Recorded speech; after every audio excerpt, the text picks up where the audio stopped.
إن الحمد لله نحمده ونستعينه ونستغفره ونعوذ بالله من شرور أنفسنا ومن سيئات أعمالنا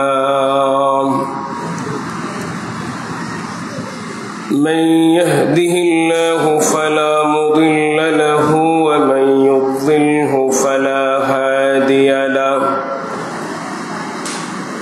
ونشهد أن لا إله إلا الله وحده لا شريك له ونشهد أن سيدنا وسندنا وحبيبنا وشفيعنا ومولانا محمدا عبده ورسوله صلى الله عليه وسلم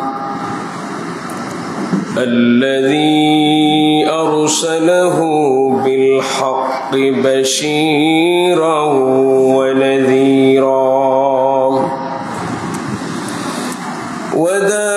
وداعيا إلى الله بإذنه وسراجا منيرا فقد قال الله تعالى في كلامه المجيد والفرقان الحميد أعوذ بالله من الشيطان الرجيم بسم الله الرحمن الرحيم وما أرسلناك إلا رحمة للعالمين في شأن حبيبه مخبرا وآمرا إن الله وملائكته يصلون على النبي يا أيها الذين آمنوا صلوا عليه وسلموا تسليما اللهم سيدنا مولانا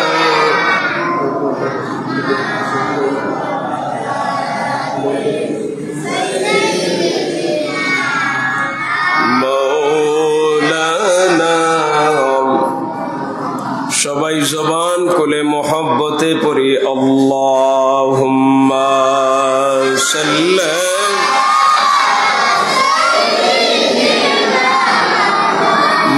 مولانا محمد وعلى آل سيدنا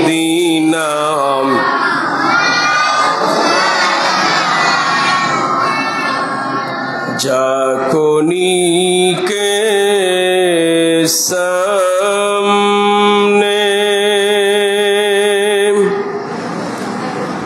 चेहरा दिखा ले ना मुझे सीना पे दस्ते करम रखे निभाले ना मुझे अल्लाहुम्मा सय्यिदीना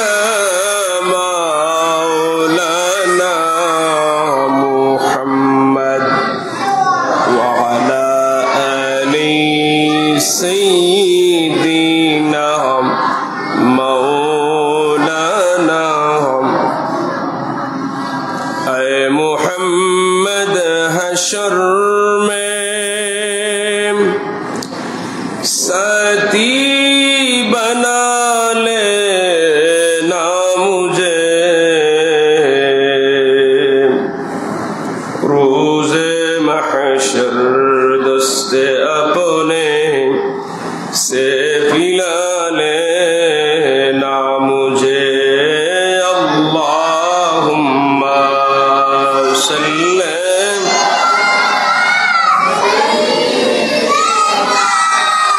मौलाना मुहम्मद व अला आली सय्यिदीना मौलाना। ला इलाहा इल्लल्लाह, ला इलाहा इल्लल्लाह, ला इलाहा इल्लल्लाह, ला इलाहा इल्लल्लाह, ला इलाहा इल्लल्लाह। सुबहानल्लाह वल्हम्दुलिल्लाह, ला इलाहा इल्लल्लाह, ला इलाहा इल्लल्लाह, ला इलाहा ला इलाहा इल्लल्लाह मुहम्मदुर रसूलुल्लाह सल्लल्लाहु अलैहि वसल्लम। বাংলাদেশ আঞ্জুমানে তালাবিজ ইসলামিয়া টিকরিয়া আঞ্চলিক শাখা ও এলাকাবাসীর উদ্যোগে টিকরিয়া বিচক বাইতুর রহমান জামে মসজিদে ঈদে মিলাদুন নবী সাল্লাল্লাহু আলাইহি ওয়াসাল্লাম উপলক্ষে খানকা মাহফিলের উপস্থিত উলামায়ে কেরাম, সম্মানিত ইমাম ও খতিব সাহেব, মুরব্বিয়ানে কেরাম, যুবক ভাইরা, স্কুল কলেজ মাদ্রাসার ছাত্র বন্ধুরা, পর্দার নিশি আমার শ্রদ্ধাভাজন সম্মানিতা মা ও বোনেরা, আসুন আমরা প্রথমে মহান আল্লাহ তাআলার দরবারে শুকর আদায় করি যে আল্লাহ তাআলা আমাদেরকে আজকের এই খানকা মাহফিলে, মিলাদুন নবীর মাহফিলে একত্রিত হওয়ার সুযোগ করে দিয়েছেন বলে আলহামদুলিল্লাহ। আল্লাহ তাআলার দরবারে আরো অসংখ্য অগণিত শুকর এবং সুজুদ আদায় করি যে আল্লাহ তাআলা আমাদেরকে সুস্থ রেখেছেন। কেননা এই মুহূর্তে আপনার আমার মতো কত মানুষ বিভিন্ন কঠিন রোগে আক্রান্ত হয়ে বিভিন্ন ক্লিনিকে, বিভিন্ন হাসপাতালে ভর্তি আছে না নাই? আল্লাহ তাআলা ইচ্ছা করলে আমাকে আপনাকে রোগী বানিয়ে ডাক্তারের কাছে, ক্লিনিকে পাঠাতে পারতেন, কিন্তু আল্লাহ তাআলা আমাদের সকলের প্রতি মেহেরবানি করেছেন, দয়া করেছেন এবং সুস্থ শরীরে এরকম একটি মুবারক মাহফিলে যে আল্লাহ সুযোগ করে দিয়েছেন, এতে আমরা খুশি না বেজার? খুশি মনে বলি আলহামদুলিল্লাহ। এখানে যারা যুবক মুরব্বীরা আছেন একটু সামনে আসেন না, একটু কাছাকাছি আসেন, একটু কাছাকাছি আসেন। এই ছেলেরা, তোরা কথা বলিও না, একদম নীরব, ঠিক আছে? জি, সম্মানিত হাজিরিন,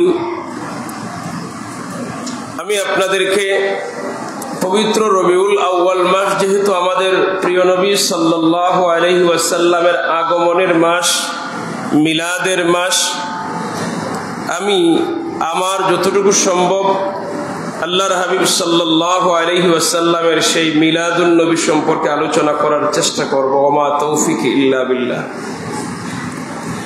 সম্মানিত হাজিরিন, রবিউল আউয়াল মাস আসলে পরে ইমানদার মুমিন বান্দাবান্দীদের হৃদয়ে একটা আনন্দের জোয়ার উঠে যে এই মাসে আমাদের প্রিয় নবী পৃথিবীতে আগমন করেছিলেন।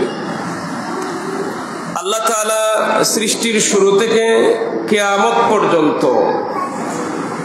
যা কিছু পৃথিবীতে ঘটবে তা আল্লাহ তাআলা আগেই সব নির্ধারণ করে রেখেছেন। তো আল্লাহ নবী পৃথিবীতে আগমন করবেন, অন্যান্য নবী রাসূলরা যারা এসেছেন প্রত্যেকে আপনারা আমার নবীর সুসংবাদ দুনিয়াবাসীকে দিয়ে গেছেন। আদম সফিউল্লাহ থেকে শুরু করে ঈসা রুহুল্লাহ পর্যন্ত অসংখ্য নবী রাসূল পৃথিবীতে এসেছেন। অন্যান্য নবী রাসূলদের আগমন আর আপনার আমার নবীর আগমন এক নয়।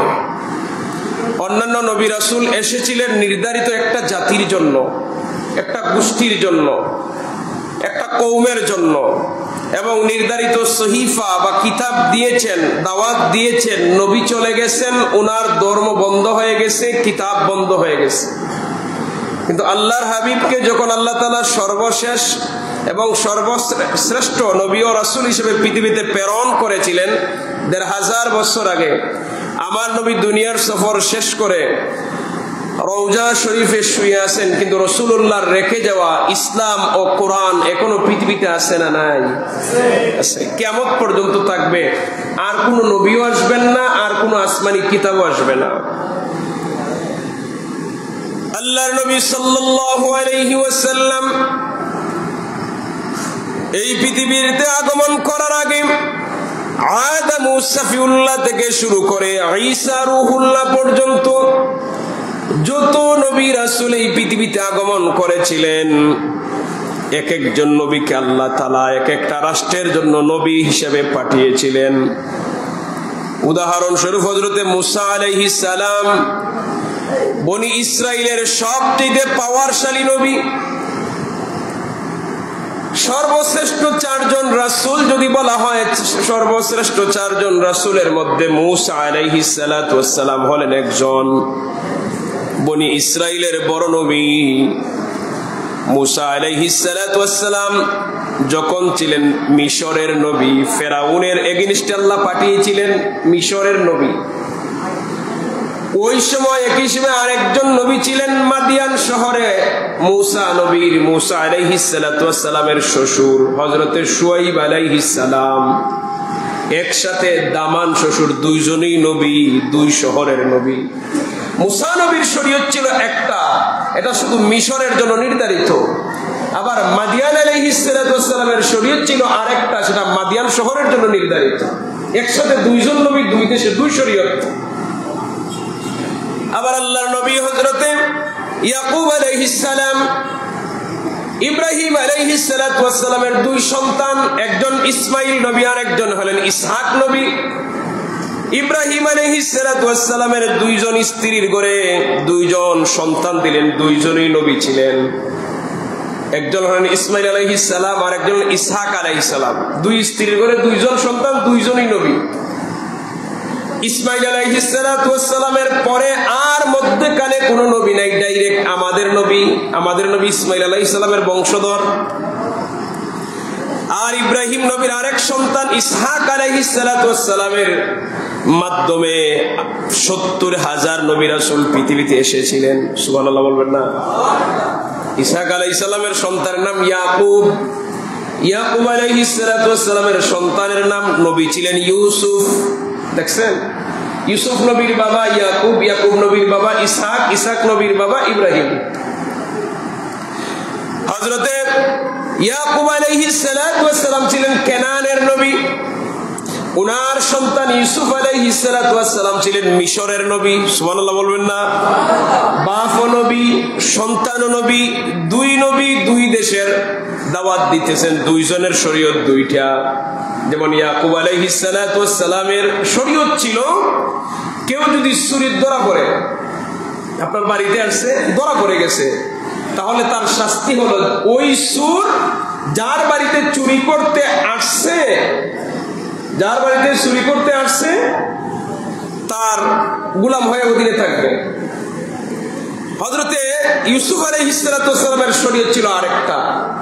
কিন্তু দেখেন একটা বিষয়, আল্লাহ তাআলা যখন আপনার আমার নবীকে পাঠাইছেন, আল্লাহ তাআলা যখন আপনার আমার নবীরে এই পৃথিবীতে প্রেরণ করলেন, তখন আর কোন নবী নেই। আর আল্লাহর নবীকে আল্লাহ তাআলা বলছেন না মক্কার এরিয়ার নবী, মদিনার এরিয়ার নবী, বরং আল্লাহ তাআলা তামাম কুল কায়নাতের জন্য আপনার আমার নবীরে নবী হিসেবে পাঠাইছেন। বলেন সুবহানাল্লাহ। আল্লাহ নবী হযরতে মূসা আলাইহিস সালাম আপনার আমার নবীর উম্মতের শান এবং মান দেখে আল্লাহ তাআলার কাছে দরখাস্ত করেছিলেন, রব্বুল আলামিন আখির নবী যে আপনি প্রেরণ করবেন ওই নবীর উম্মতের যে শান ও মান এটা আমার উম্মতকে দান করুন। মুসা নবী দরখাস্ত করছে, আল্লাহ তাআলা বলেন না এটা আমার হাবিবের উম্মতের জন্য বরাদ্দ। মুসা আলাইহিস সালাম এবার দোয়া করলেন, আল্লাহ তাহলে আমারে আখির নবীর উম্মত হিসেবে কবুল করে নেন। সুবহানাল্লাহ বলতে মন চায় না? আল্লাহ তাআলা বলেন না, আপনারে যা দিয়েছি তা নিয়ে সন্তুষ্ট থাকেন। ঈসা আলাইহিস সালাম নিজের উম্মতের জন্য দোয়া না করে ডাইরেক্ট নিজের জন্য দোয়া করলেন, আল্লাহ আমারে আখির নবীর উম্মত হিসেবে কবুল করেন। আল্লাহ কবুল করেছেন।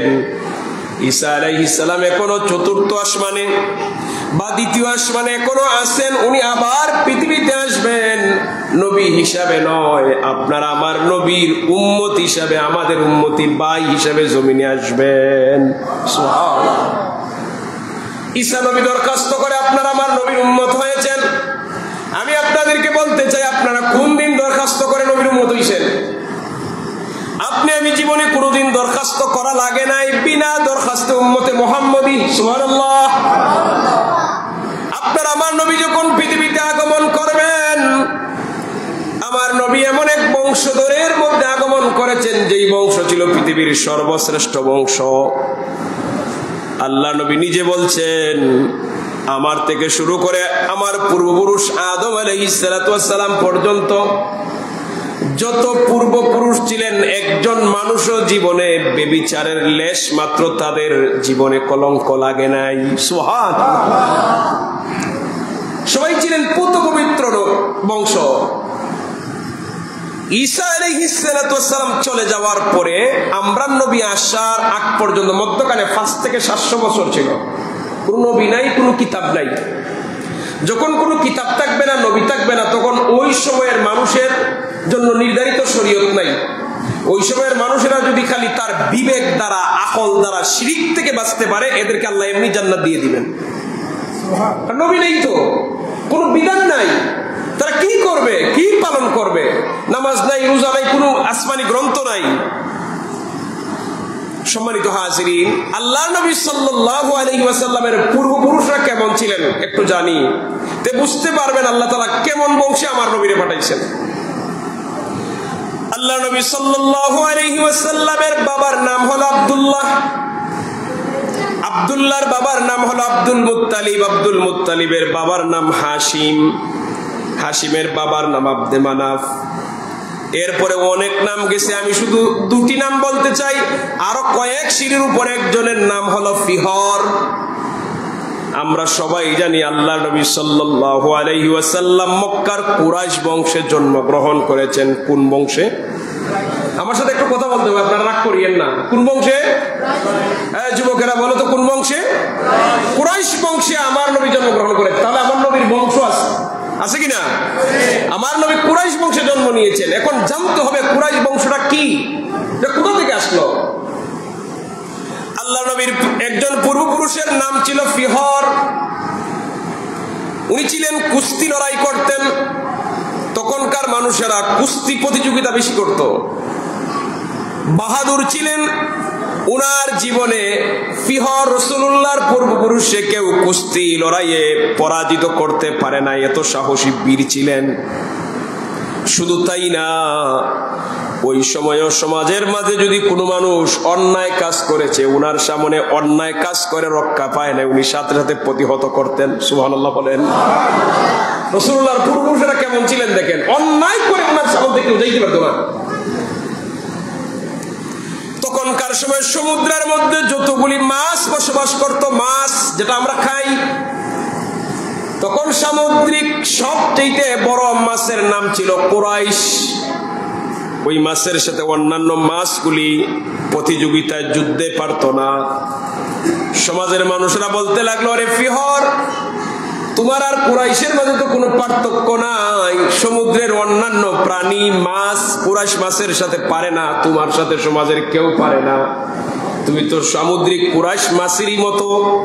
এই যে মানুষ বলছিল সামুদ্রিক কুরাইশ মাছেরই মতো, এরপর থেকে ফিহরের উপাধি হয়ে গেল কুরাইশ। এরপরে এই পরিবার থেকে বংশ থেকে যারাই জন্মগ্রহণ করে সবাই বলে কুরাইশ বংশের মানুষ। সুবহানাল্লাহ।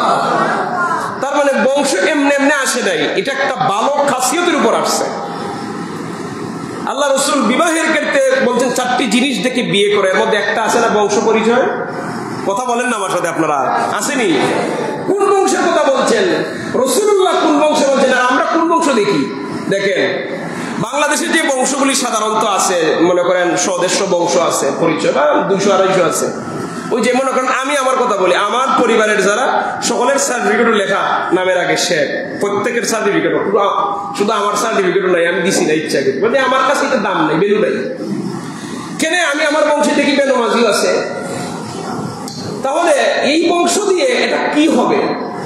যেমন আমরা দেশে যে প্রচলিত যত বংশ আছে, চৌধুরী বলেন, খান, পাঠান, বুইয়া, যাই আছে, 250 বছর আগে এই বংশগুলির কোনো অস্তিত্ব ছিল না বাংলাদেশে।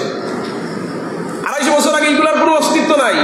এটা পরবর্তীতে আইছে, ব্রিটিশরা শাসন করার পরে বিভিন্ন কর্মের উপর ভিত্তি করে এক একজন এক একটা নাম দিছে। এখন আমরা বিবাহের ক্ষেত্রে ওই বংশের প্রাধান্য দিই। এখন দেখেন কেমন সমস্যা দাঁড়াইছে।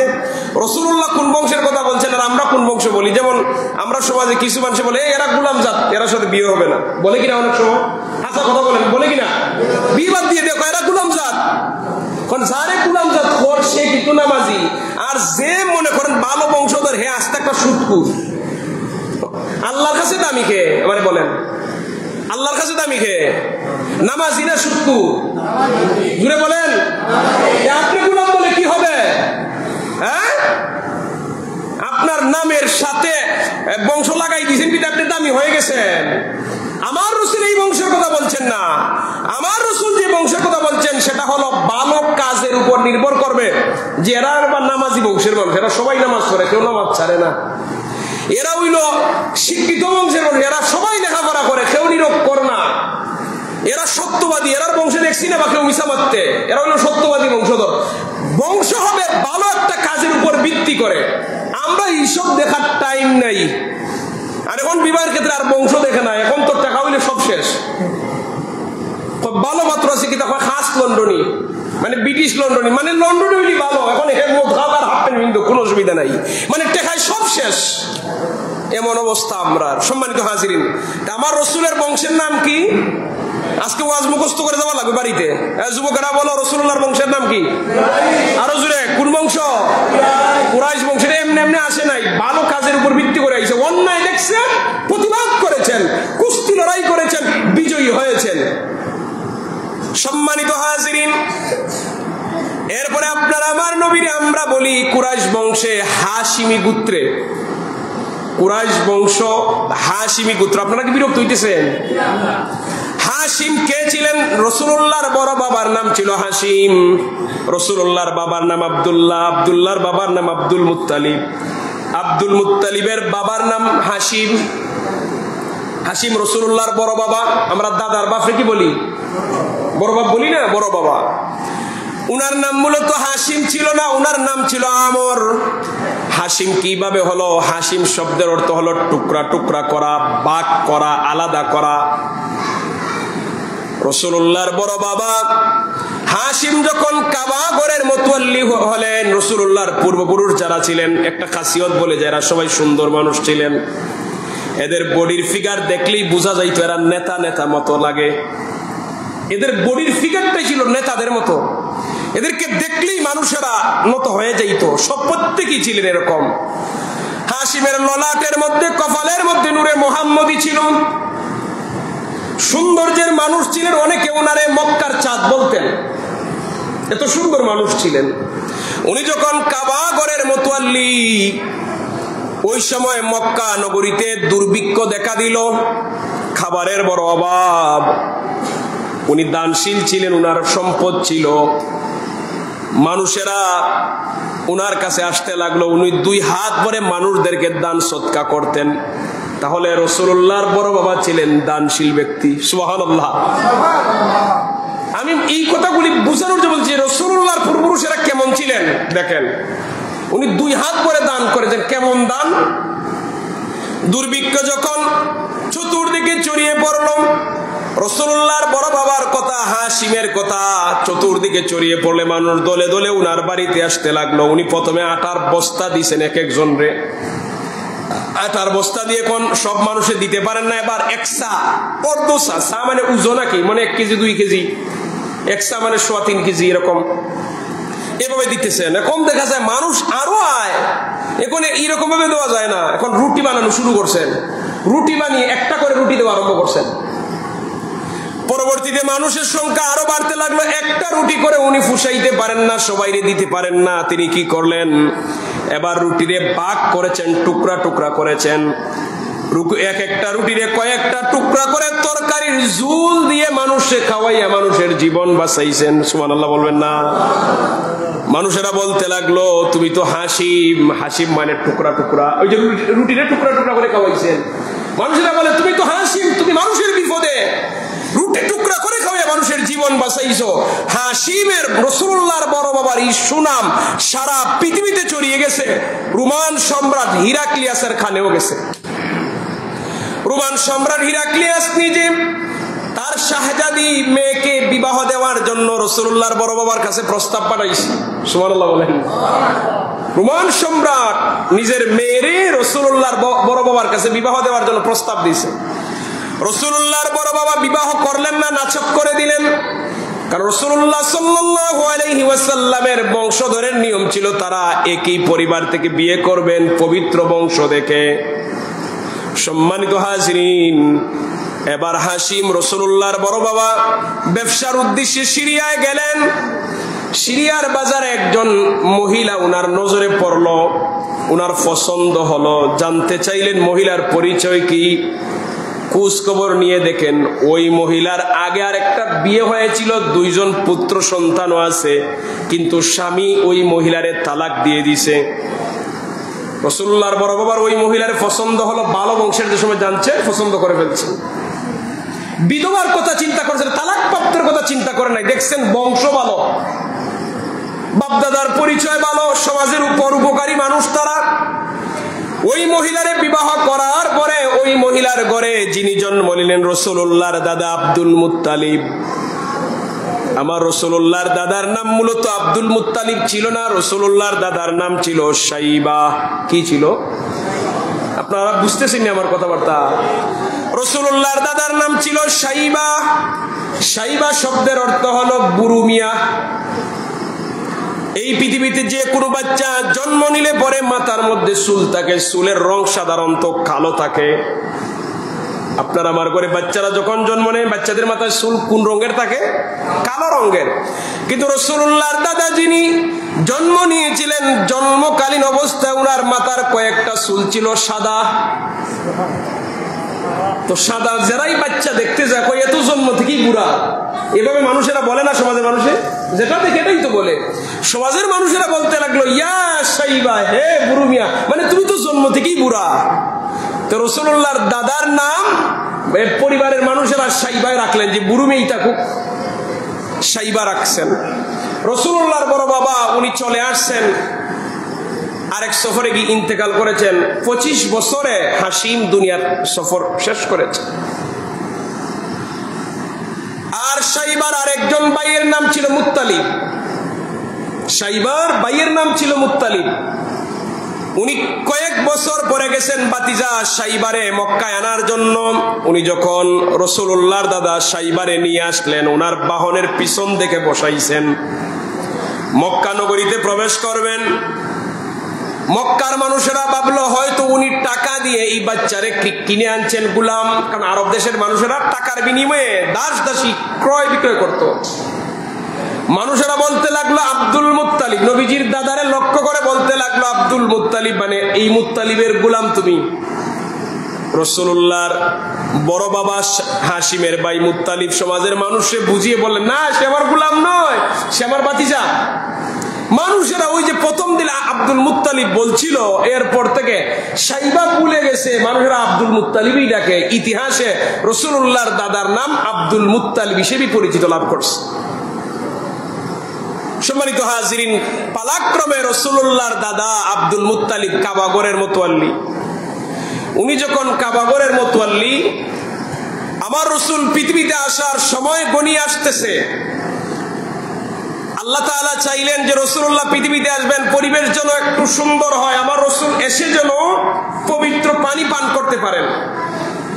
রাসূলুল্লাহর দাদা আব্দুল মুত্তালিব কাবাগরের পাশে শুয়ে রইলেন। হঠাৎ করে স্বপ্নে দেখতেছেন একজন সুন্দর মানুষ সাদা পোশাক পরিহিত। ওই সুন্দর মানুষ এসে বলে, মুত্তালিব, ও আব্দুল মুত্তালিব, তুমি বাররা খনন করো। স্বপ্নে দেখতেছেন বাররা খনন করো।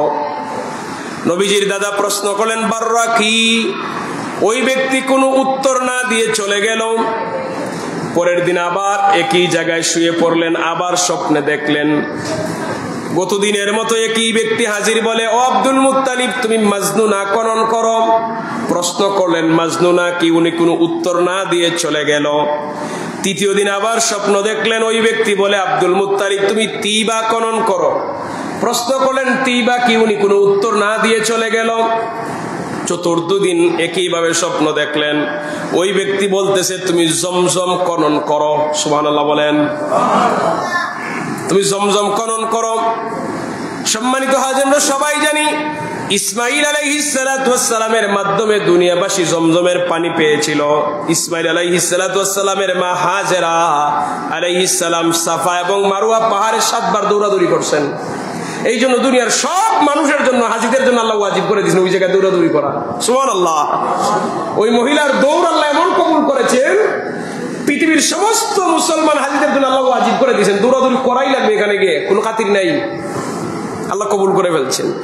এখন ইসমাঈল আলাইহিস সালাম দুনিয়া থেকে চলে যাওয়ার পরে মানুষেরা যখন আবার শিরকে লিপ্ত হয়ে গেল, তখন আল্লাহ তাআলা এই পানি বন্ধ করে দিয়েছেন। জমজমের পানি হলো পবিত্র পানি, এটা কোনো কাফেরের জন্য না, এটা মুশরিকের জন্য না, এটা ঈমানদারদের জন্য। এই জন্য এটা ঢাকা পড়ে গেছে, এখানে বালু পড়ে গেছে, মাটি বালু পরে ডেকে পড়ছে। পৃথিবীবাসী আর জমজম খুঁজে পায় না, কিন্তু রাসূলুল্লাহ পৃথিবীতে আসবেন, আমার আল্লাহ তাআলার ইচ্ছা হলো নবী যেন পৃথিবীতে এসেই জমজমের পানি প্রস্তুত পান। সুবহানাল্লাহ। এই জন্য স্বপ্নে যুগে পাইলেন, নবীজির দাদাকে বলা হলো জমজম খনন করো। প্রশ্ন করলেন, জমজম কি? উত্তর আসলো, জমজম এমন কুয়ার পানি যা কখনো শেষ হবে না, যা কখনো হ্রাসও পাবে না। জমজমের পানি এমন এক পবিত্র পানি যেটা কখনো শেষ হবে না। পৃথিবীবাসী ১৫০০ বছর ধরে থেকে একাধারে লক্ষ লক্ষ মানুষ প্রতিনিয়ত জমজমের পানি পান করে, কিন্তু জমজমের পানির শেষ কোথায় কেউ জানে না। জবান খুলে বলি আল্লাহু আকবার। দুরূদ শরীফ পড়ি, আল্লাহুম্মা সাল্লি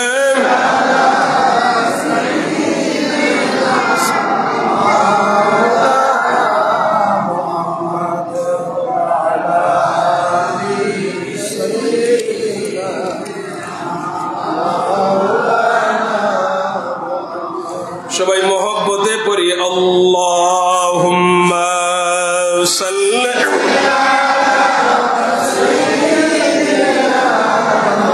মাওলানা মুহাম্মদ ওয়া আলা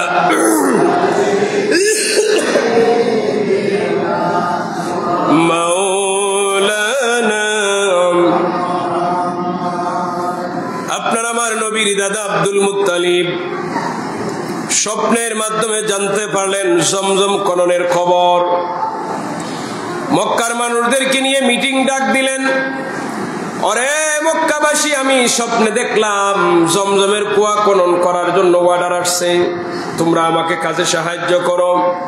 সমাজের মানুষেরা বলতে লাগলো, আব্দুল মুত্তালিব, স্বপ্নে মানুষ কত কিছুই দেখে, তুমি স্বপ্ন দেখেছো, আমরা কষ্ট করতে পারবো না। আব্দুল মুত্তালিব নিজের একমাত্র সন্তান ছিল, নাম ছিল হারিস। হারিস সন্তানকে নিয়ে এবার জমজমের কুয়া খনন করতে লাগলেন। স্বপ্নে নিদর্শনের মাধ্যমে জমজমের খনন শুরু করলেন। একাধারে বাপ বেটা 3 দিন খনন করার পরে অবশেষে পানি পেয়ে গেলেন। রাসূলুল্লাহর দাদা পানি পেয়ে চিৎকার মেরে বললেন, আল্লাহু আকবার। পানি পেয়ে আল্লাহু আকবার বলছেন। রাসূলুল্লাহর দাদা ওই সময় একটা মান্নত করলেন, আয় রব্বে করিম, আপনি যদি আমারে 10টা পুত্র সন্তান দান করেন, তাহলে একটা পুত্র সন্তান আমি আল্লাহর নামে কুরবানি করে দিব। কয়টা পুত্র পুত্র সন্তান? বলেন না। 10টা পুত্র সন্তান যদি আল্লাহ আরো দেন, তাহলে একটা সন্তানরে আল্লাহর রাস্তায় কুরবানি করে দিবেন। সম্মানিত হাজরিন, আল্লাহ তাআলা আব্দুল মুত্তালিবের দোয়া কবুল করেছিলেন। আল্লাহ তাআলা নবীজির দাদারে 10টা পুত্র সন্তান দিয়েছেন, 4 জন মেয়ে সন্তান দিয়েছেন। রাসূলুল্লাহর দাদা মোট বিবাহ করেছিলেন 4টি, কোন বর্ণায় আছে 6টি।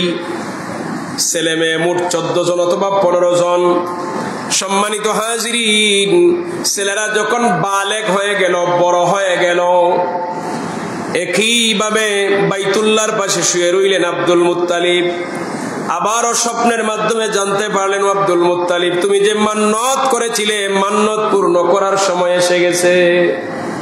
ওরে আব্দুল মুত্তালিব, তুমি মান্নত করেছিলেন তোমাকে যদি 10টা পুত্র সন্তান দেওয়া হয়, একটা সন্তান তুমি আল্লাহর রাহে কুরবানি করবে, সময় এসে গেছে। আব্দুল মুত্তালিব এবার ওনার সন্তানদেরকে একত্রিত করলেন। একত্রিত করে বলতেছেন, রে আমার সন্তানেরা, আমি মান্নত করেছিলাম আল্লাহ তাআলা যদি আমারে 10টা ছেলে সন্তান দান করেন, একটা ছেলেরে কুরবানি করব। সময় এসে গেছে, তোমরা বলো আমি কারে আল্লাহর নামে কুরবানি করতে পারি? সন্তানেরা জবাব দিল, বাবা মান্নত করেছেন আপনি, স্বপ্ন দেখেছেন আপনি, আপনি যাকে উপযুক্ত মনে করেন, ভালো মনে করেন, তারই কুরবানি দিয়ে দেন। দেখেন রাসূলুল্লাহর পূর্বপুরুষেরা, বংশের মানুষ কত ভালো মানুষ ছিল। আচ্ছা, দুনিয়ার এই সময়ে যদি কোন বাবা তার ছেলেদেরকে এমন প্রস্তাব দেয়, ছেলেরা কি উত্তর দিবে? ছেলেরা কত সুন্দর জবাব দিছে, বাবা আপনার যারে মন চায় তারে কুরবানি করো। কিন্তু বর্তমান দুনিয়াতে এই প্রস্তাব দিয়ে কোনো লাভ হবে? সন্তানরা বলবে, বাবা আগে আপনি কুরবানি হন, আমরারে কুরবানি দেওয়ার দরকার নাই। সম্মানিত হাজিরিন, আব্দুল মুত্তালিব বলেন, আমার ছেলেরা তোমরা সবাই আমার কাছে সমান, বাবার কাছে সন্তানের কোনো পার্থক্য নাই। পার্থক্য আছে নাকি? বাবার কাছে ছেলেরা সমান। আব্দুল মুত্তালিব বললেন, আমি লটারি দেব, লটারির মধ্যে যার নাম আসবে তারই কুরবানি দিব। সুবহানাল্লাহ বলবেন না? সুন্দর একটা প্রস্তাব। ছেলেরা বলে, বাবা এটা খুব ভালো হইছে, কারণ এমনি যদি বড় ছেলেরে দেন, বড় ছেলে মনে মনে ভাববে বাবা আমারে দিয়ে দিল, ছোট ছেলেরে দিলে বলবে বাবা আমারে দিয়ে দিল। লটারি টান দিলেন, লটারির মাধ্যমে যার নাম আসলে কারো ইখতিলাফ থাকবে না। ছেলেরা বলে এটা খুব সুন্দর একটা পদ্ধতি। এবার আব্দুল মুত্তালিব 10টা ছেলের নাম লিখলেন। 10টা ছেলের নাম 10টা জায়গায় লিখে লটারি টান দিলেন। লটারি টান দেওয়ার পরে লটারির মধ্যে আপনার আমার নবীজির আব্বা জানের নাম চলে আসলো। মন খুলে বলেন সুবহানাল্লাহ। আচ্ছা, রাসূলুল্লাহর বাবা যদি কুরবানি হয়ে যান, শহীদ হয়ে যান বা জবাই হয়ে যান, আমার রাসূল কি পৃথিবীতে আসতে পারবে? কিন্তু আমার রাসূল আসবে, এটা তো আগে চূড়ান্ত। তো রাসূলুল্লাহর বাবার নাম আসছে। আব্দুল মুত্তালিব এক হাতে ছুরি নিলেন, আরেক হাতে আব্দুল্লাহরে ধরলেন, জবাই করবেন। আব্দুল মুত্তালিবের মেয়েরা দাঁড়িয়ে বলে, বাবা আব্দুল্লাহ আমাদের কনিষ্ঠ ভাই, আদরের ভাই, আব্দুল্লাহরে কুরবানি দিলে আমরা সহ্য করতে পারবো না। ও বাবা, আপনার কাছে তো একটা আইন আছে, আপনি তো কাবা ঘরের মুতাওয়াল্লি, আপনার কাছে আইন আছে। এই সমাজের কোন মানুষ যদি কোন মানুষকে হত্যা করে, একজন মানুষের হত্যার বদলে 10টা উট দিতে হয় জরিমানা হিসেবে, কিসাস। আপনি আব্দুল্লাহর পরিবর্তে 10টা উট কুরবানি করে দেন, আব্দুল্লাহরে কুরবানি করেন না, আমরা সহ্য করতে পারবো না। মেয়েদের কথায় বাবারও মনটা নরম হলো। বাবা বলেন, আব্দুল মুত্তালিব বলেন, তাহলে না, আমি আবার লটারি দেব। বলেন ঠিক আছে। এবার একদিকে নবীজির আব্বা জানের নাম, আব্দুল্লাহর নাম লিখলেন, আরেকদিকে 10টা উট লেখে লটারি টান দিলেন। এবারও নবীজির বাবা আব্বা জানের নাম চলে আসলো। সুবহানাল্লাহ বলেন। আব্দুল মুত্তালিব সংখ্যা বাড়াইতে লাগলেন, 10টা উটের জায়গায় 20টা উট দিলেন, লটারি টান দিলেন, নবীজির আব্বা জানের নাম চলে আসে। আব্দুল মুত্তালিব প্রতিবার 10 করে বাড়াইতেছেন, 30। লটারির মধ্যে নবীজির আব্বা জানের নাম 40, 50, 60, 70, 80, 90 পর্যন্ত গেলেন। প্রতিটা মুহূর্তে নবীজির আব্বা জানের নাম চলে আসে। এবার আব্দুল মুত্তালিব বলেন, আমার মেয়েরা ও আমার বাকি ছেলেরা, এবার শোনো, এটা হবে সর্বশেষ লটারি। এখন যদি আমার ছেলের নাম সত্যি চলে আসে, আমার ছেলেরই কুরবানি দিব, আর তোমাদের কোনো অনুরোধ রাখবো না। একদিকে 100 উট লেখলেন, আরেকদিকে নবীজির আব্বাজানের নাম লেখে আব্দুল মুত্তালিব লটারি টান দিবেন। মেয়েরা চিৎকার দিয়ে কান্না শুরু করলো। প্রতিটা মুহূর্তে আমাদের ভাই আব্দুল্লাহর নাম আসে, এখনো তো আব্দুল্লাহর নামই আসবে। আল্লাহর কি মহিমা! এবার আব্দুল মুত্তালিব লটারির মধ্যে টান দিলেন, আল্লাহ তাআলা নবীজির আব্বাজানকে বাঁচিয়ে দিলেন। 100টা উটের নাম চলে আসলো। 100টা উট কুরবানি করে দিলেন। রাসূলুল্লাহর বাবা বেঁচে গেলেন। আব্দুল মুত্তালিব নতুন করে আইন জারি করলেন, আজকের পর থেকে কেউ যদি কোনো মানুষকে হত্যা করে আর 10 উট দিলে চলবে না, 100 উট দেওয়া লাগবে। রাসূলুল্লাহর আব্বাজানের কারণে তখনকার সমাজের মানুষের দাম বেড়ে গেছে। সুবহানাল্লাহ বলতে মন চায় না? সম্মানিত হাজিরিন, এবার নবীজির দাদা সিদ্ধান্ত নিলেন নবীজির আব্বাজানকে বিবাহ করাবেন। চতুর্দিক থেকে বিবাহের আলাপ আসে, উনি রাজি হন না, নিজের বংশের সাথে মিলে না। অবশেষে মদিনার আব্দে মানাফের কন্যা আমেনার প্রস্তাব আসার সাথে সাথে রাজি হয়ে গেলেন। রাসূলুল্লাহর দাদা আরো কিছু সঙ্গী সাথী এবং আব্দুল্লাহর সাথে নিয়ে মদিনার উদ্দেশ্যে রওনা। রাস্তার মধ্যে একজন ইহুদি পণ্ডিত মহিলা, নাম ছিল ফাতেমা বিনতে মুর। ওই মহিলা বলে, আব্দুল্লাহ তুমি আমারে গ্রহণ করো, বিনিময়ে আমি তোমার 100 উট দিব। আব্দুল্লাহ বলেন, না, জিনা ব্যভিচার করা আমার বংশের মানুষের খাসিয়ত না। সুবহানাল্লাহ বলেন। মদিনায় চলে গেলেন, বিবাহ করলেন। 3 দিন অবস্থান করার পরে আবার যখন বাড়ির দিকে রওনা দিলেন, ওই মহিলা আবার সাক্ষাৎ। মহিলা বলেন, আব্দুল্লাহ তুমি আমারে সত্যি করে বলো, তুমি কোথায় গিয়েছিলে? নবীজির আব্বাজান বললেন, মদিনায় গেলাম, আব্দে মানাফের কন্যা আমেনার সাথে বিবাহ বন্ধনে আবদ্ধ হইলাম। শ্বশুর বাড়িতে 3 রাত থেকে এবার রওনা দিয়ে চলে আসলাম। ওই মহিলা চোখের পানি ছেড়ে কাঁদে আর বলেন, আব্দুল্লাহ তুমি আব্দুল্লাহকে পাওয়ার কোনো আমার আকাঙ্ক্ষা ছিল না, আমার কোনো ওষুধ কোনো উদ্দেশ্য ছিল না, জিনা ব্যভিচার করার কোনো উদ্দেশ্য আমার ছিল না। তুমি জানো না আমি তাওরাতের পণ্ডিত। তাওরাত কিতাবের মধ্যে আখিরি নবীর বিবরণ দেওয়া হয়েছে। আখিরি নবীর নাম হবে মুহাম্মদ, বাবার নাম হবে আব্দুল্লাহ, মায়ের নাম হবে আমেনা। আমি চেয়েছিলাম তুমি আব্দুল্লাহরে বিয়ে করে ওই মুহাম্মদের মা হতে পারি কিনা। সুবহানাল্লাহ। কিন্তু আল্লাহ তাআলা যেই জিনিস যেই জায়গায় নেওয়ার ওই জায়গায় নিয়ে গেছেন। ওরে আব্দুল্লাহ, গত কয়েকদিন আগে যেই আব্দুল্লাহরে দেখেছিলাম তুমি কিন্তু সেই আব্দুল্লাহ নয়। তোমার কপালের মধ্যে যে নূরে মুহাম্মদী ছিল তোমার কপালে নাই, সেটা চলে গেছে আমেনার পেটে। সেই নূরে মুহাম্মদী এখন আর তোমার কপালে দেখা যায় না। সম্মানিত হাজিরিন, আল্লাহ রসুল্লাহর বাবা আর একটা ব্যবসার উদ্দেশ্যে সফরে গেছেন, অসুস্থ হয়েছেন, ওই জায়গায় ইন্তেকাল করেছেন। আমার নবী পৃথিবীতে আসার 6 মাস আগে রসুল্লাহর বাবা দুনিয়া সফর শেষ করেছেন। আমার নবী পৃথিবীতে আসবেন, বাকি রয়েছে 50 দিন বা 55 দিন। ওই সময় ঘটলো, আব্রাহার বাহিনী এসেছিল মক্কা কাবাগর ধ্বংস করার জন্য। আব্রাহা মক্কার কাবাগর কি ধ্বংস করতে পারছিল? আমি মূল যে বিষয়টা বোঝানোর জন্য বলতেছি, আব্রাহার বাহিনী আসছিল কাবাগর ধ্বংস করার জন্য। নবীজির দাদা আব্দুল মুত্তালিব বললেন, মক্কার মানুষেরা আব্রাহার বাদশা মক্কা ধ্বংস করতে পারবে না, তোমরা কিছুদিনের জন্য মক্কার বাহিরে চলে যাও, পরিবেশ যখন আবার স্বাভাবিক হবে তোমরা চলে আসিও। উনি রয়ে গেছেন, সব মানুষ চলে গেছেন। আব্রাহার বাদশা এসে তার সিংহাসনে বসছে, খবর পাঠাইলো, যাও কাবাগরের মুতাল্লি আব্দুল মুত্তালিবকে আমার সামনে নিয়ে আসো।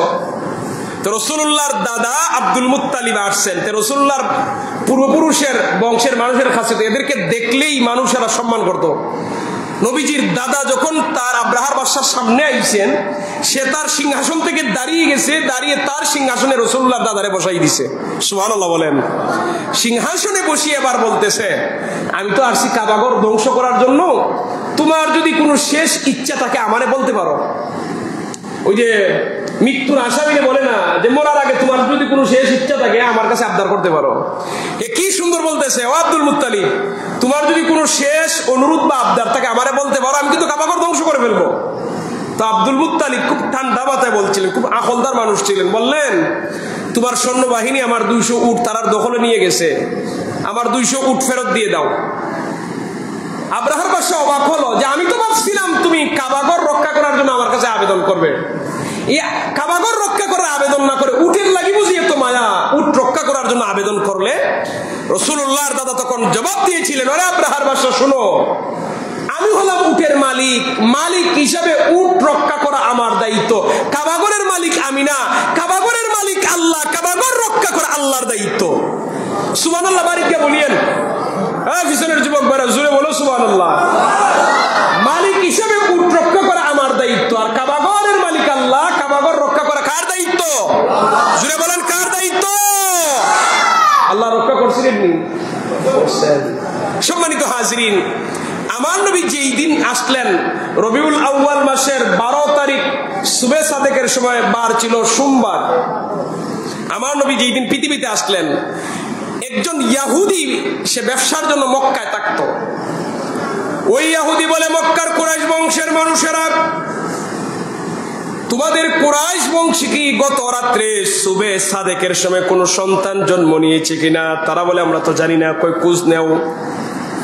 কুরাইশ বংশের মানুষেরা খোঁজ খবর নিয়ে জানতে পারলো আব্দুল মুত্তালিবের সন্তান আব্দুল্লাহর ঘরে পূর্ণিমার চাঁদের মতো এক শিশু বাচ্চার জন্ম হয়েছে। দুরূদ শরীফ পড়ি, সাল্লাল্লাহু আলা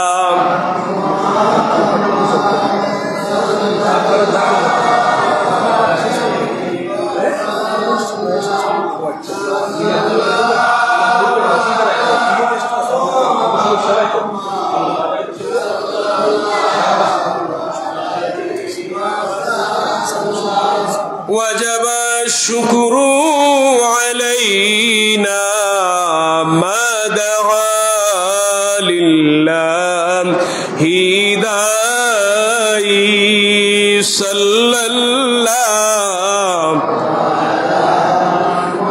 محمد صلى الله صلى الله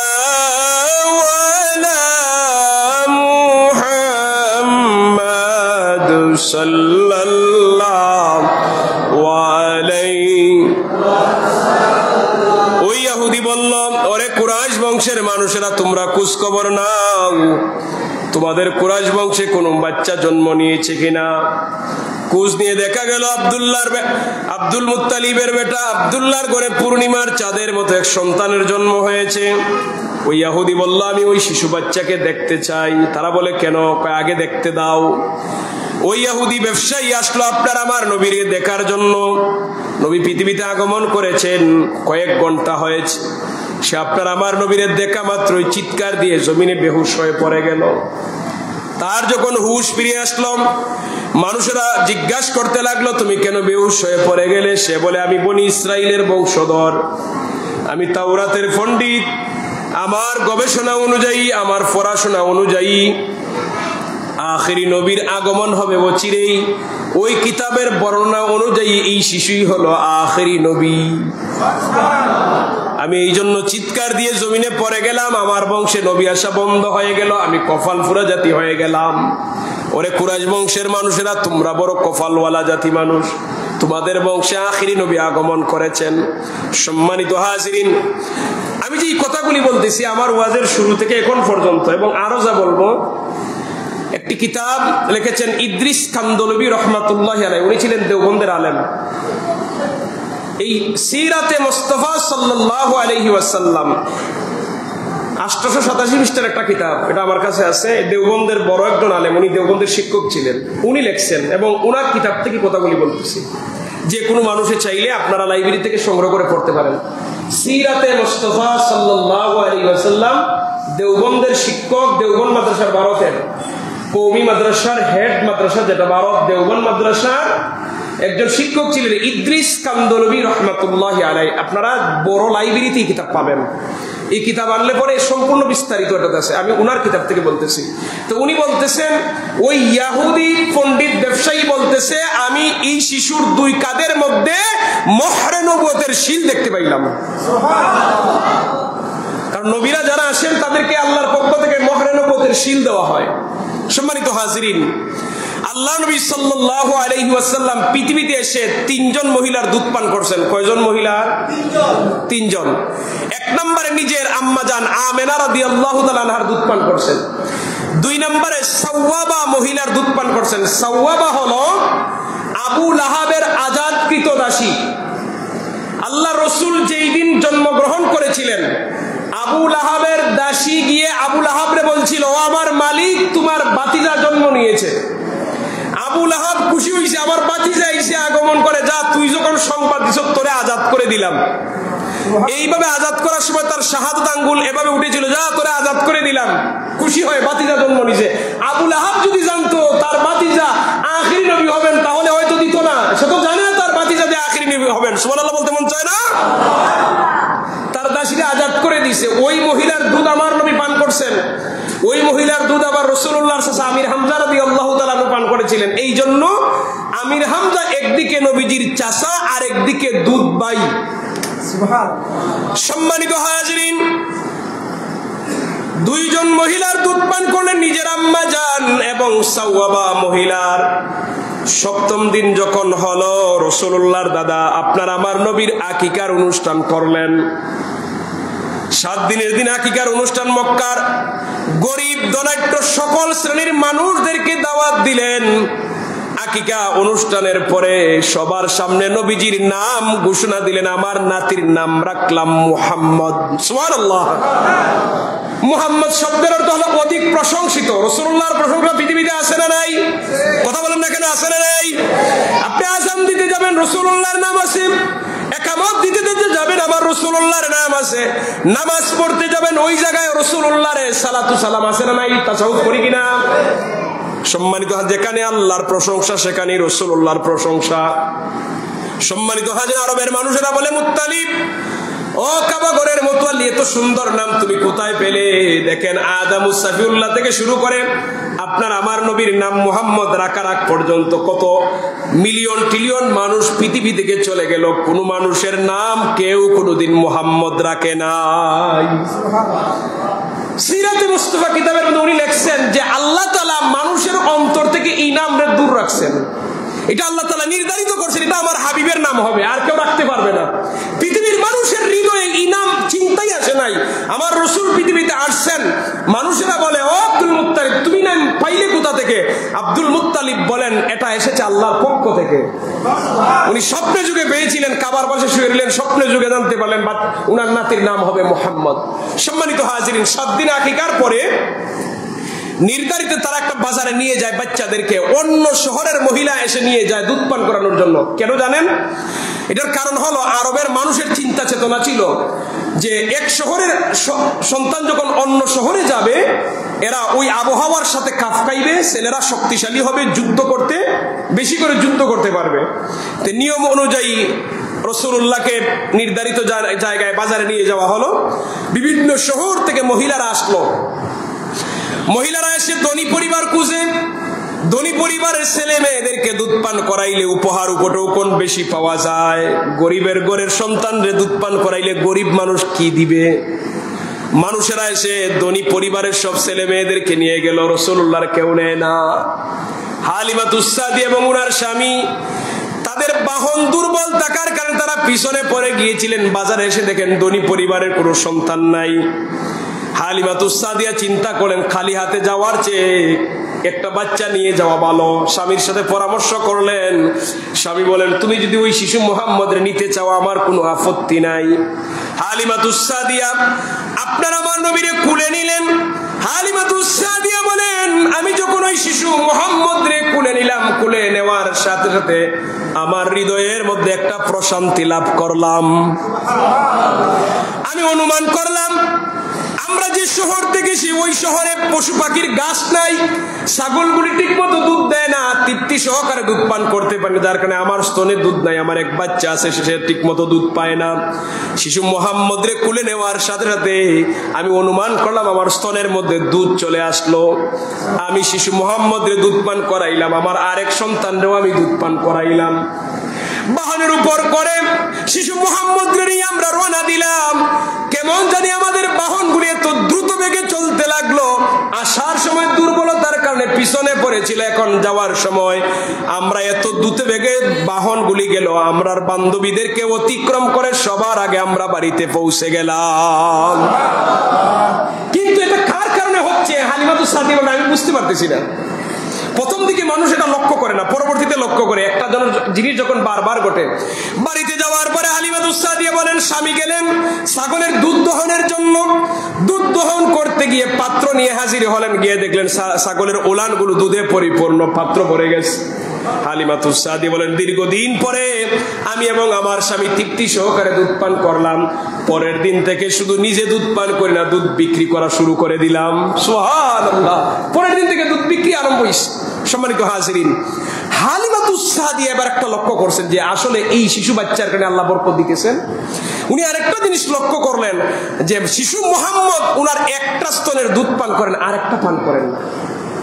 উনি বুঝে গেলেন যে শিশু ওই মুহাম্মদ একটা স্তন আমার অপর সন্তানের জন্য রেখে দেয়, তার আরেক যে ভাই আছে দুধ ভাই, ওই তার ভাইয়ের জন্য রেখে দেয়।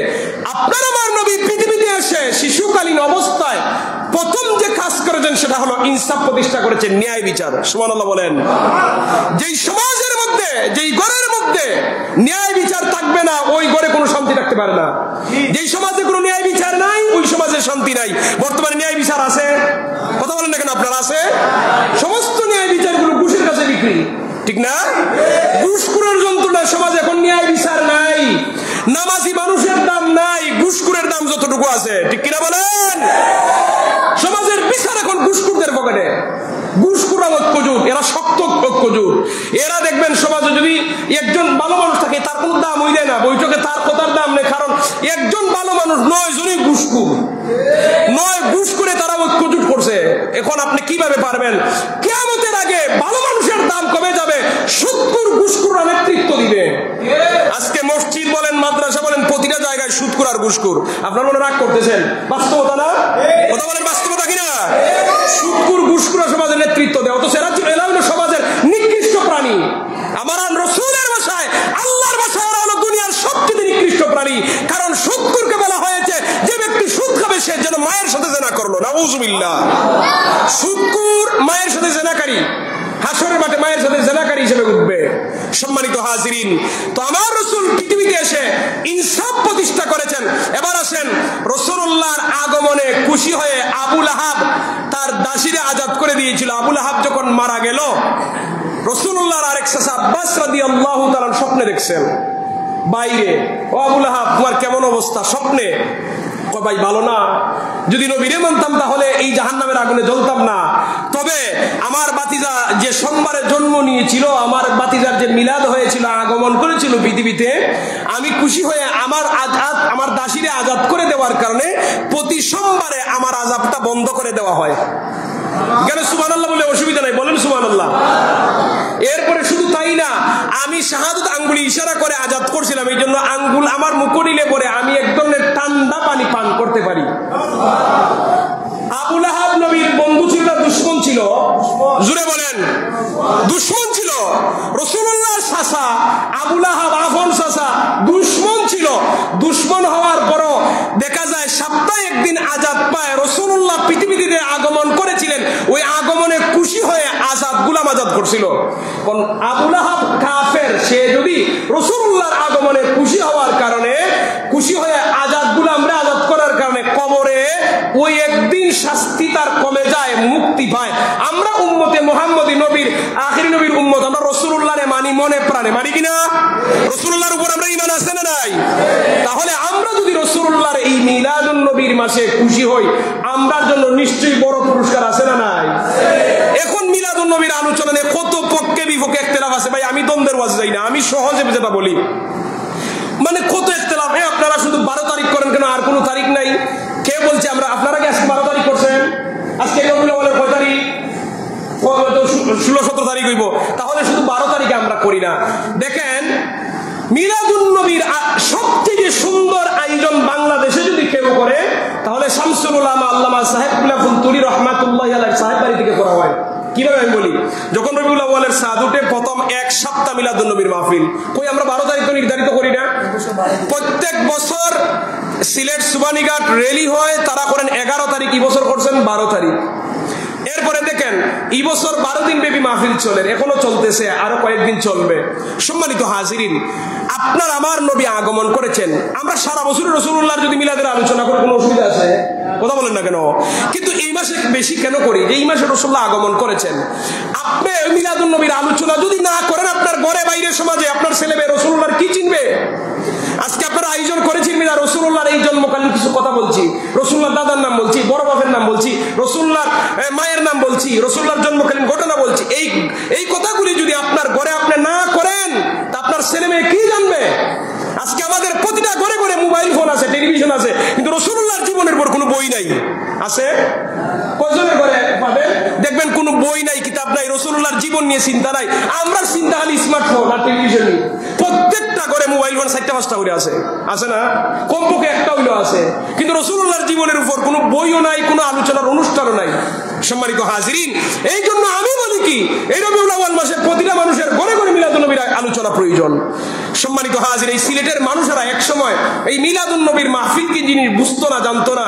শামসুল উলামা আল্লামা সাহেবুল্লাহ ফুলতুলি রহমাতুল্লাহি আলাইহি একটা সুন্দর পরিবেশে, সুন্দর সিস্টেমে এটা শুরু করেছিলেন।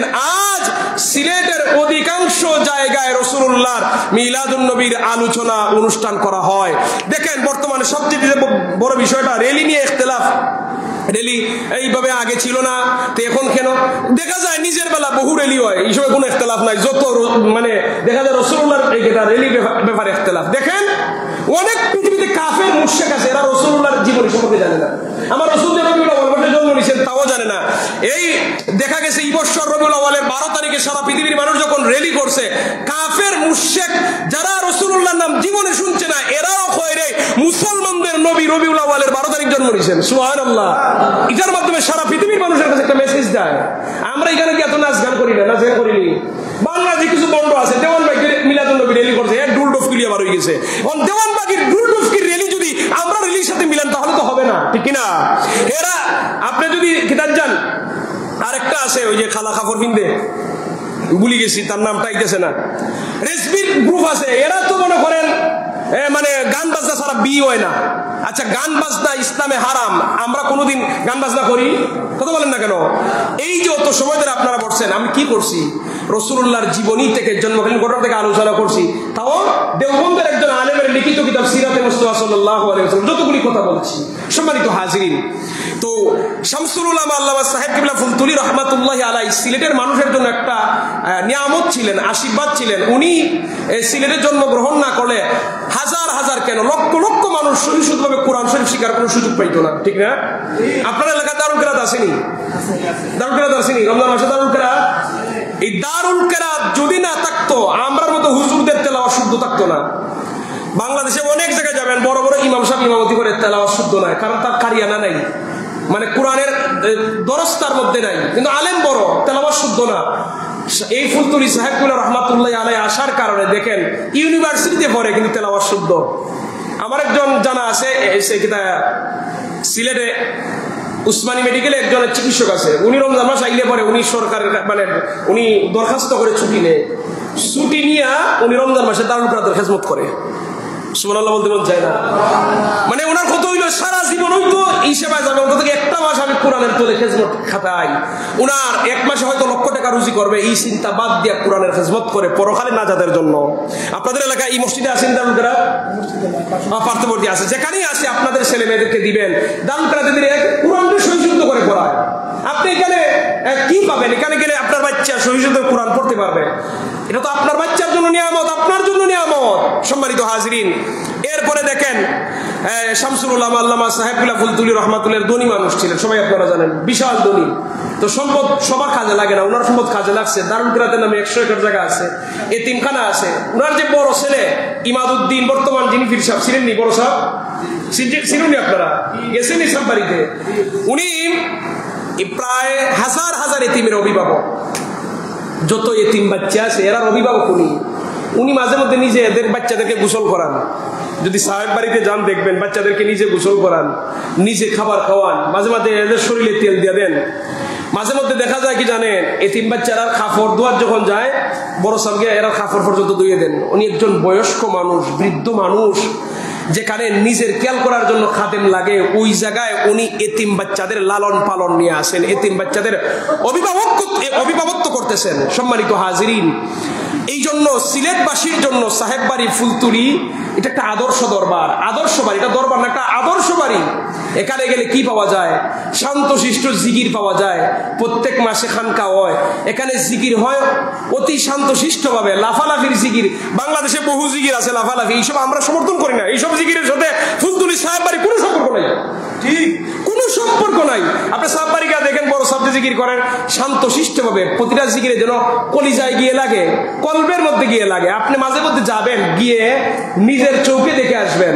এরপরে দলে দলে মানুষ জিয়ারত করে, এখানে কোনো বন্ডামি নাই। মূল কবরটা এখনো মাটি, চতুর্দিকে ফাঁকা করে দিয়েছেন জিয়ারত করতে যাতে সুবিধা হয়, মূল কবরটা এখনো মাটি। সম্মানিত হাজিরিন, এই যে এতিমের খেদমত দেখেন, যে সময় সিজন আসে, এই যে অনেক মানুষ আছে গরিব, রিক্সা চালাইতে পারে না, এরা রিক্সা কিনে দেন।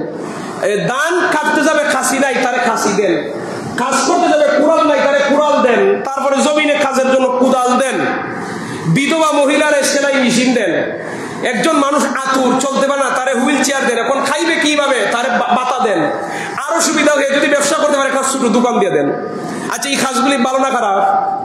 কথা বলেন না কেন আপনারা? এই কাজগুলি পারলে আপনি করেন না, আপনি আপনার সমাজে করেন না। একজন বিধবা মহিলার সাহায্য করেন, একজন গরিব মানুষকে রিক্সা দিয়ে দেন। কই বেলা এই বিষয়টি পাওয়া যায় না। এখন যারা দিতেছেন, এখানে যাবেন, মাঝে মধ্যে দেখলে পরে অন্তকে নিজের মধ্যে আসবে, আমি যদি করতে পারতাম, আফসোস আসবে, শিখতে পারবেন। সম্মানিত হাজিরিন, আমরা প্রতিটা মানুষ, আমরা যখন অসুস্থ হই, অসুস্থ হলে পেটে একটু ব্যথা, মাথায় ব্যথা, দৌড় দিয়ে কার কাছে যাই? ডাক্তারের কাছে। এখন দেখা যায় ফার্মেসির ডাক্তার পারে না, ওষুধ বেশি, আমরা ভিজিট নিয়ে এমবিবিএস ডাক্তারের কাছে যাই। এবার যারা পারে না, আরো বড় এফসিবিএস এর কাছে যাই না?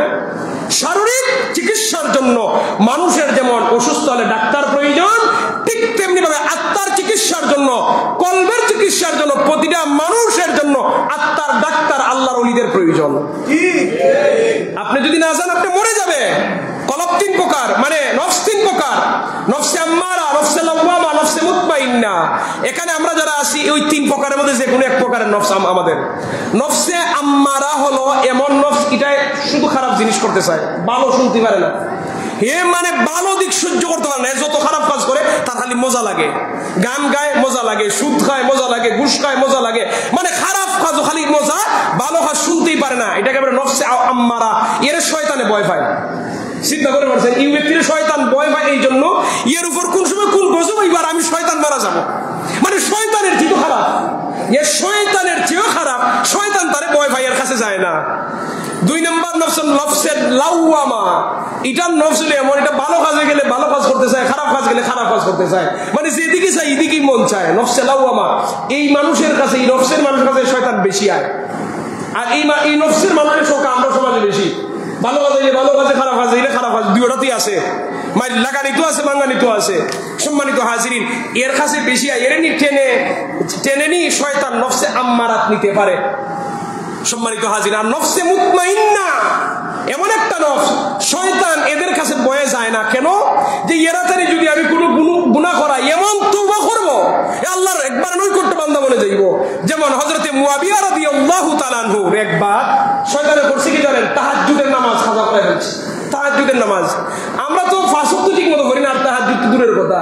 উনি নিয়মিত তাহাজ্জুদ করতেন। শয়তানে উনারে এমন মালিশ দিছে, দেখবেন ঘুম ফজরের সময় খুব মজার ঘুম হয়। হাসা কথা বলেন তো, ঠিক আছে নি? ফজরের সময় ঘুমটা খুব মজার ঘুম হয়। আর একটু সময় আজান হইছে, আচ্ছা 5 মিনিট ঘুমায়, উঠপুনে এখন দেখা যায় 9টা বাজে। এমন মালিশ দিছে, ফজর শেষ করে ফেলছে শয়তান। ওই সময় আমরা মালিশ দিয়ে আরামের ঘুম পাড়ায়, তো উনারে মনে করেন তাহাজ্জুদের নামাজ উনার মিস হয়ে গেছে। এই তাহাজ্জুদের নামাজ কেন মিস হইল? উনি 3 দিন পর্যন্ত খাচ্ছেন। সুবহানাল্লাহ বলেন, 3 দিন পর্যন্ত খাচ্ছেন। কেন আমার তাহাজ্জুদ মিস হয়ে গেল? 3 দিন পরে যখন উনি রাত্রে ঘুমাইছেন, তাহাজ্জুদের সময় উনি দেখতেছেন ঘুমের উনার ঠেঙ্গু ধরে খেটা আনতেছে। খেটানে কয় আমার পরিচয় করে, আগে উঠো তাহাজ্জুদ নামাজ পড়ো। বললেন যে তুমি কে? কয় আমি শয়তান। শয়তান, তুই তো আমার নামাজ নষ্ট কেন বললে কয় একদিন মাত্র তাহাজ্জুদের নামাজ কাজা করাইছিলাম, বিনিময়ে এমন তওবা আপনি করছেন, তওবার কারণে যে পরিমাণ খাজা হইছিল আমি যখন গুনাহ করাইতাম আল্লাহ আরো 1000 গুণ বেশি সওয়াব দিয়ে দিবেন।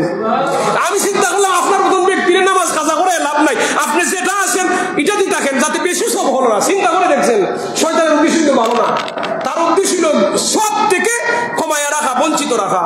তো নফসে মুতমাইন্না হলো আল্লাহর নেককার বান্দা যারা, ওলি যারা, যারা নিজের নফসে কন্ট্রোল করতে পারছে এরা হলো নফসে মুতমাইন্না।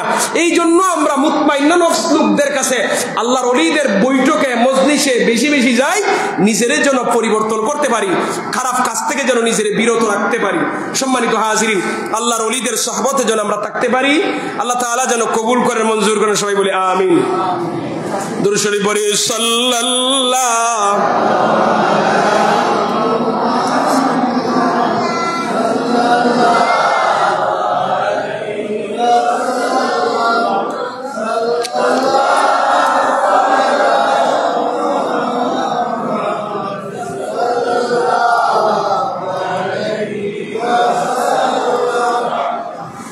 وجب الشكر علينا ما دعا لله هداي صلى الله صلى الله عليه صلى الله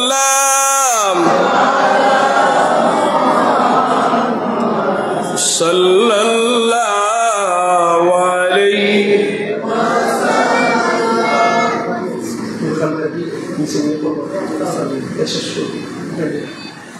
وآخر دعوانا الحمد لله رب العالمين। এখন খানকা শরীফ হবে, হুজুর চলে আসছে।